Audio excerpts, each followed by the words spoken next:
Driver in Commerce City is tasered, beaten, and pepper sprayed by police. They thought he was drunk, but he wasn't. He was in diabetic shock.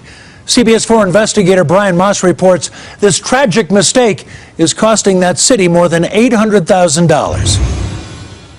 Carl Liedholm says he can't remember these moments from 2014. At some point along the way, things started to get black. When a run-in with Commerce City police left him battered. My face looked like I'd been dragged by a chain behind a vehicle on the asphalt. The 41-year-old father, who has type 1 diabetes, left work that afternoon feeling poorly.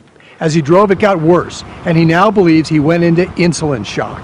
According to Commerce City police reports, witnesses saw him weaving, driving into oncoming traffic and into a ditch. I'm not sure the exact mileage, sir. The lead officer, Chris Dickey, said all signs pointed to one conclusion. And you thought this was a drunk driving incident? Yes. How much had you had to drink before that incident? Nothing. I've never had a drink of alcohol in my life. By their own account, when police finally got Liedholm's truck stopped, he was forcibly removed, thrown to the pavement where he curled up in a fetal position.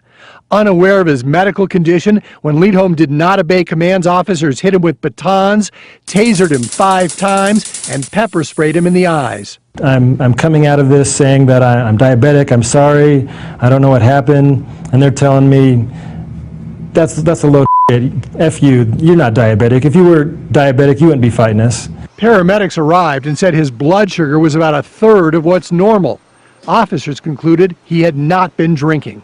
Liedholm's lawyer says what happened here clearly highlights one thing. I don't think any of them had adequate training on how to recognize these signs of, in this specific instance, the diabetes that Carl was having. Put your hands behind your back, you're under arrest. In this deposition, Officer Dickey described what was done to Liedholm, including using his baton. So how far back did you reach before you struck him in the leg with it? Probably just above my head. Did you swing it as hard as you could from that distance? Yes.